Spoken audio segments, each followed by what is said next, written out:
استاد فرنسا بعاصمة النور باريس. سنتابع معا أحداث مباراة الأرجنتين ضد ألمانيا. هذا رؤوف خليف ينقل لكم مباراة اليوم.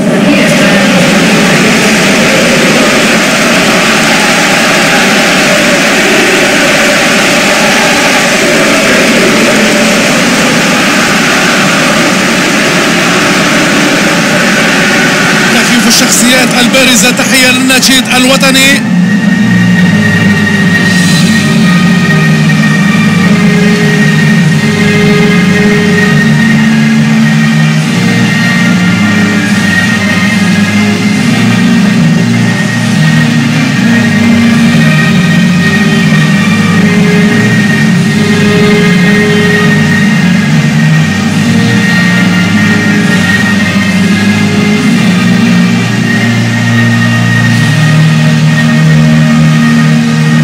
نسمع الآن النشيد الوطني الأرجنتيني.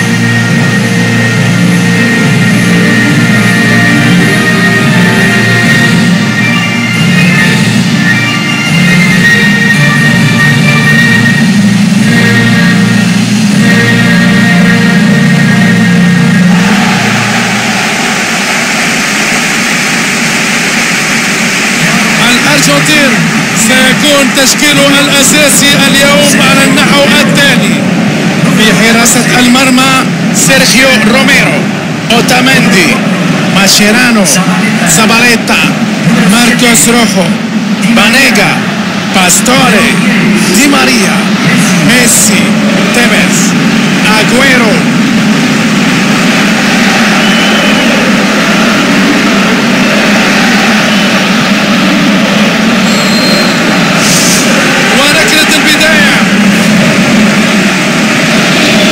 ماشيرانو فاصل من التمريرات الجميلة.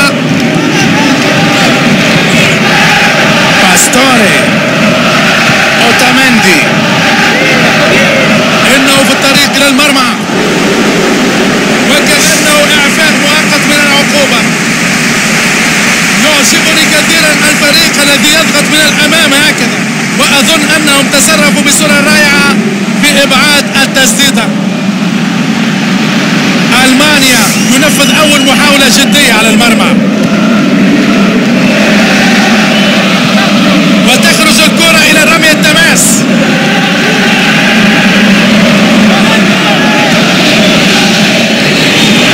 ماريو جوتشي، كرة جميلة وخرجت الكرة إلى ضربة مرمى.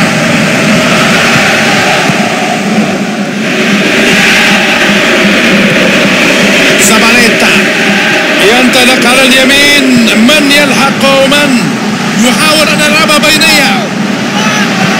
ها هو ميسي، ميسي صوب، ضاعت بفارق بضع مليمترات قليلة.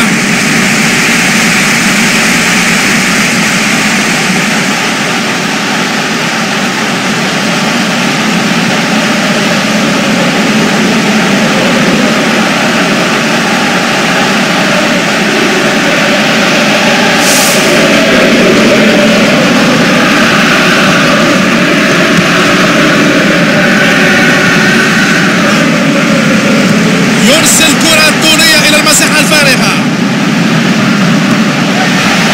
مسعود أوزيل، شفاينشتايجر، مولر. الكثير من التمريرات في وسط الميدان دون أي محاولة لخلق فرص حقيقية على الفريق الاستفادة من هذا الاستحواذ. كان مولر، وهذه رمية التماس. حافظ الفريقان على نظافة الشباك حتى اللحظة الحالية. أغويرو يلعبها بينية أرضية ويسدد. سنرى ما القرار المتسلل.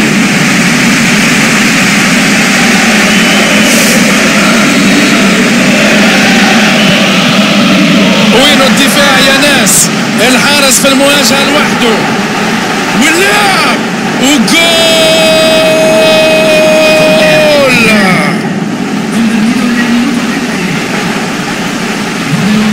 انهى الهجمة بشكل رائع بدخول اللاعب الى الصندوق، وان الحفاظ على الهدوء لتسجيل الكرة في المرمى هو اهم شيء، وقد كان لديه الكثير من الهدوء لاحراز الهدف.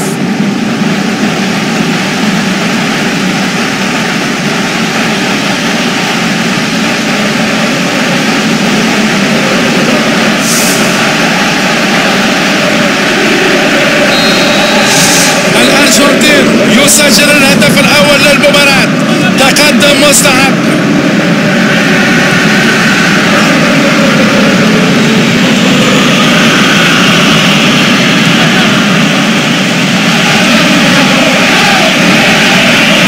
كان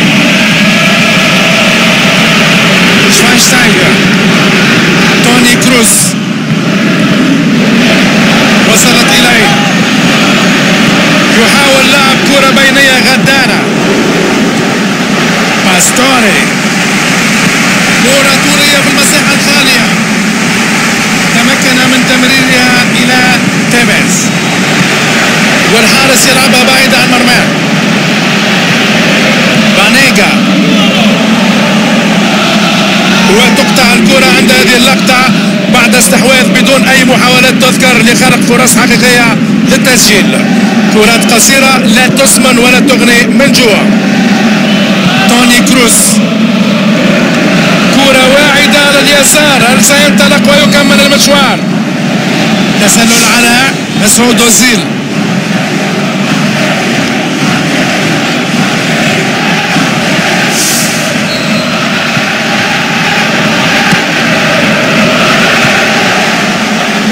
كرة معتادة ودفاع فوق العادة. ماريو غوتشي،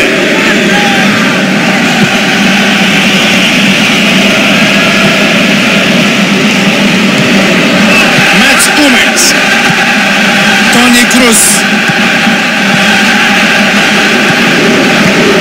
اليوم ممنوع المرور والعبور، يحاول فك دفاعات المنافس، ملعوبة بشكل رائع.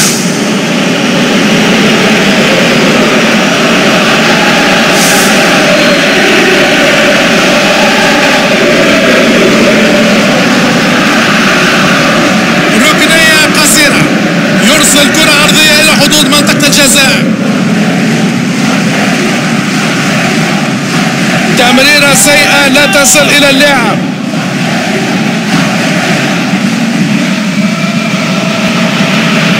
الأهداف هي لغة الكرة، لا يمكن أن تكسب مباراة بهذه الصورة. من الضرورة نقل الكرات إلى الأمام لخلق الخطورة. شفاينشتايجر، كرة طولية إلى الأمام. نهاية 45 دقيقة أولى، رضا تام على ما قدموه في الشوط الأول على مستوى الأداء والنتيجة، والسعي لإنهاء المباراة في كل النجاح. هو الفارق الضئيل، هدف ل0 بين الفريقين. الأرجنتين يتقدم في النتيجة بهدف نظيف. مسعود أوزيل، ماشيرانو،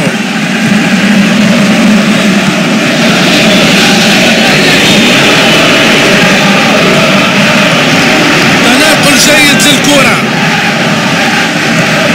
باستوري، مولر يلعبها طولية، قراءة ممتازة من الدفاع. زاباليتا،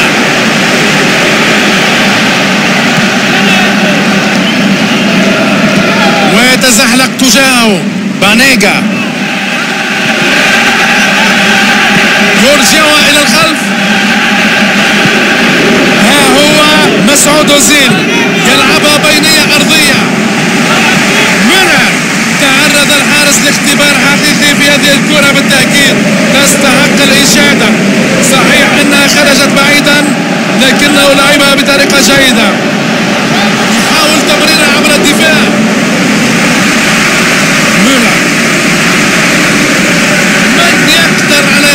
تمريرة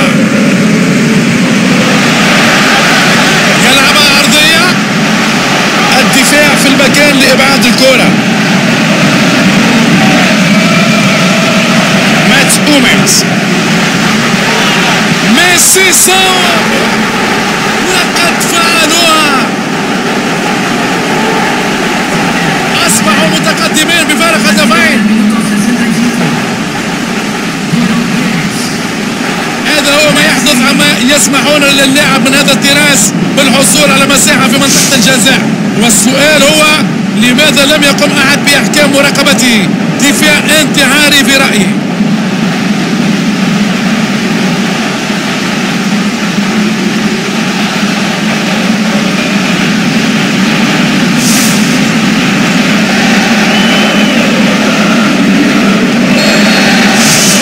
النتيجة 2-0 الآن. جيروم بوتانج، مولر، شفاجر، توني كروس، جيروم بوتانج، كان مسعود أوزيل. اليوم كل المناطق مقفولة، لا يمكن أمس الأرجنتين لم يجري أي تغييرات. يحاول أن يلعبها بينية، دي ماريا، كرة طولية إلى الأمام، تمركز جيد والدفاع يستميت لمنع الخطوط. الكرة كان يلعب كرة طولية وكرة ملعوبة إلى الأمام بسرعة. مولر يلعب كرة بينية، تمريرة مقطوعة، كرة طولية في المساحة الخالية، يحاول لعب كرة بينية غدارة، كرة عجيبة وغريبة ويبتسم لهم الحظ بطريقة رهيبة. كانت النتيجة ستنقلب رأسا على عقب. جدار دفاع رهيب، تركيز دفاعي مرعب، والكرة ملعوبة إلى الأمام. اليوم كل المناطق مقفولة، لا يمكن أن تمر الكرة. جيروم بوتانج، الأرجنتين كان في مهب الريح لكن الدفاع يتصدى بأريحية. هذه كرة غدارة وحظ الفريق، يحاول تمريرها عبر الدفاع، إنه يتحرك إلى الأمام. إنقاذ مودرن،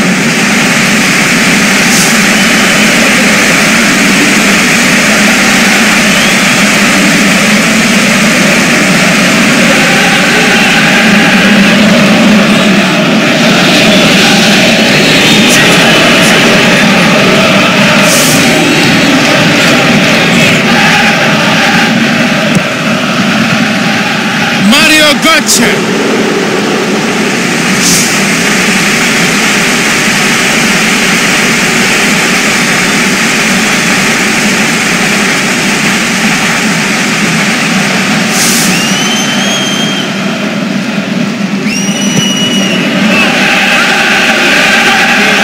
وتخرج الكرة إلى رمي التماس.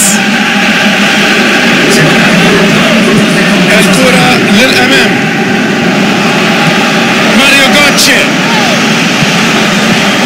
مولر. شنو هذا؟ هذه كرة غير عادية تسكن الشباك بكل أريحية. قد تكون نهاية المباراة محمومة للغاية. إنه أحد اللاعبين الذين يجب على المدافعين ألا يتركوه بلا رقابة، كان يجب على أحدهم مراقبته بإحكام. في النهاية فإن هذه اللعبة في رأيي ستصنف تحت بند الرقابة السيئة.